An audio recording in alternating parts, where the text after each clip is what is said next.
Yo, Smoka here, and today I'm going to review the G60VX by ASUS. This is a Republic of Gamers laptop. It's a very nice laptop. The things I do like about it, just for flash features, this lights up right here whenever it's on, as well as this back bar right here. Also, the graphic is very nice. The only downside about the graphic is it's kind of glossy, so as you can see there are smudge prints. You can wipe those off though, so not a really big deal, not a deal breaker there.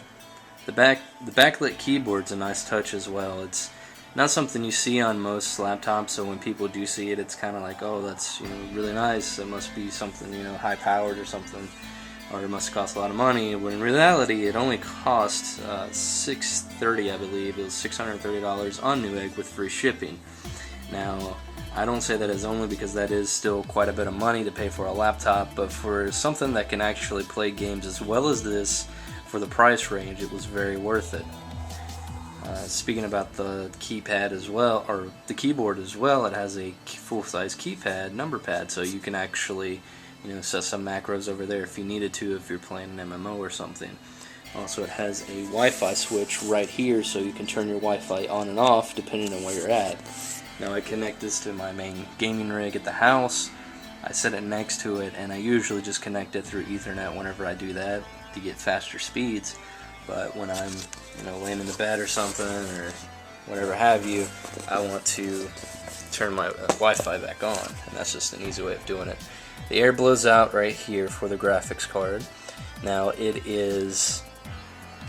doesn't get extremely hot. It gets as hot as you would imagine it to. This is more of a desktop replacement, so the degrees in Celsius is about 70 to 75 degrees Celsius depending on the game you're playing. Sometimes it will go up to 80, but not really that much. As far as that goes, those are very reasonable temperatures. Now, you would think that is extremely hot. Yes, it is. It is for your lap. I would not put it on my lap. I would make sure there's something between my lap and the actual laptop itself. So I suggest getting a cooler, or just a piece of, like a piece of wood or something like that to go between you and the laptop. That way it doesn't heat up you, and it also lets the laptop cool. As you can see here, the ports on it, we have let's try to get a little bit of focus here. We have a USB 2.0, we have a FireWire, we also have the eSATA and HDMI, as well as a card reader right there, which there's just a blank card in there. So it does come with a blank card in the card reader to keep it safe. This is recertified, so you would think there would be some things wrong with it, but when I pulled it out, I couldn't even believe it. I thought it was, I thought it was brand new. There were some minor scratches on the top, nothing on the screen. Screen looks beautiful, so for a recertified laptop, this is a great deal. As for this right here, there's your power, Ethernet, and another USB 2.0. You have a burner, which can actually burn rewritable DVDs or CDs, DVD, whichever you want to do. You got some more USB 2.0 over here, the headphone inline and microphone jack. As far as that goes, that's the outside of it. Now this will go up on PugGaming, the video that I do for the inside of it, where I actually open it up and we look at the guts of this thing. I've already seen the inside of it. I actually found a busted laptop where I put another 120 gig in here. So yes, this can handle 2 hard drives, or SSD and a hard drive, whatever you wish to do, but you will need to buy another bracket. Whether you buy it from eBay or ASUS directly, it doesn't matter, but you will need a bracket, or you can just put a piece of styrofoam behind the hard drive, however you see fit. Once you put it on there, it's going to be secure anyways, so it's not a huge deal breaker. But it is always nice to have that bracket just to make sure in case anything ever happens to the laptop.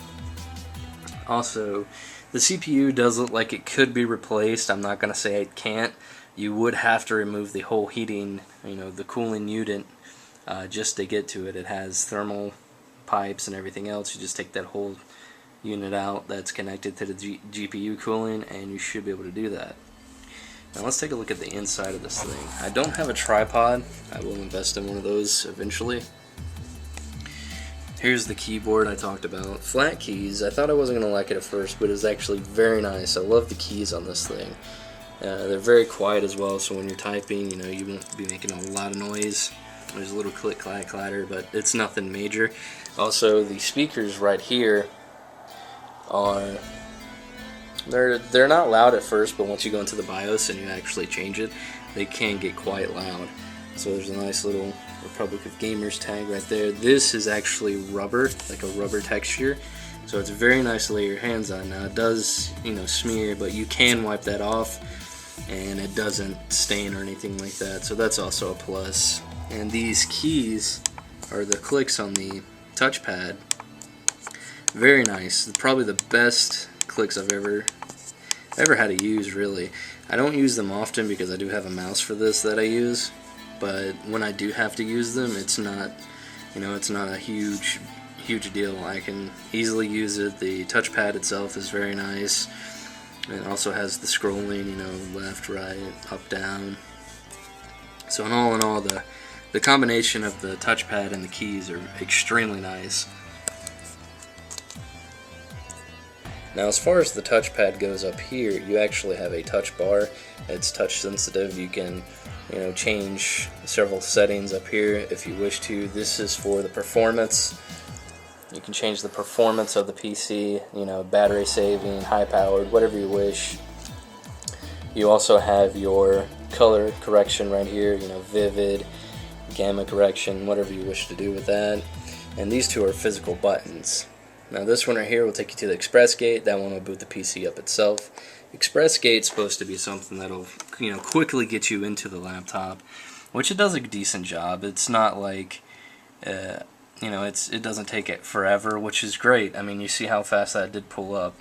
It's not instant on, but it is fast enough just to get in here to be able to view the web, or go to Skype, listen to music, look at your pictures, chat, whatever you wish to do.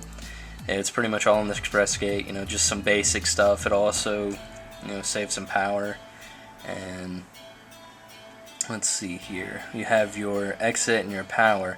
Now, exit is going to take you out of the Express Gate, and it's going to, looks like it takes you straight into the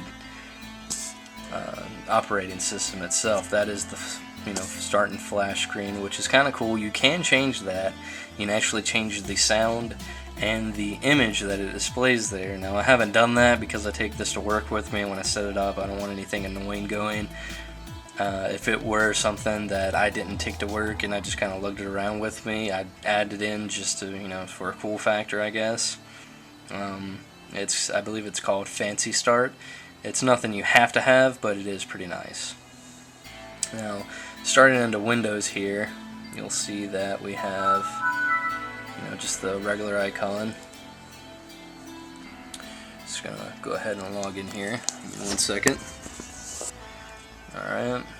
I have several backdrops for this, or wallpapers, and this is the Zelda one that I have.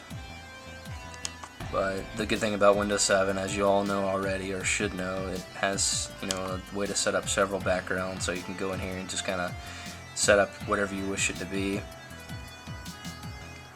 I'm gonna go down here, and you've got pretty much everything basic. I mean, this is just Windows 7. There's really not much I can tell you about that.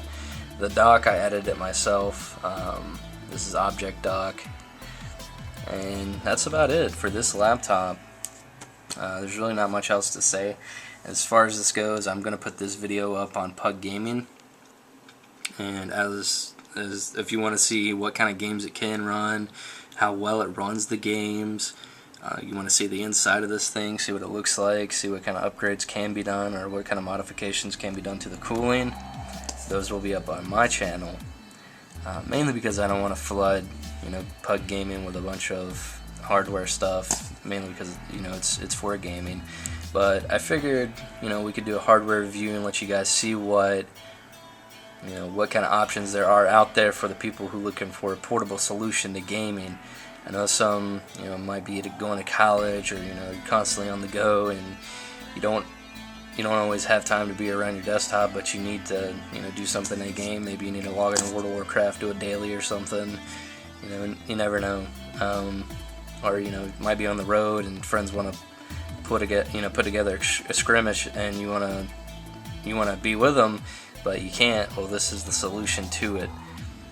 I can tell you that this will play pretty much anything you want maxed out. As far as I know, it plays Crysis on high. I think 2 times anti-aliasing at about 35 to 40 frames, a second. So for that, that's extremely good. I will explain why it can handle huge graphical games like that. At first you would think, that's not true or it's not possible, but I will explain in other videos on my channel on why it can handle those kind of graphics. But that's pretty much it for this laptop, you guys. This is the G60VX. It's totally worth the money. If you're looking for a portable solution and you're a gamer on the go, I highly suggest getting this laptop. That's it for the review, guys. I'm Smoka. Take it easy.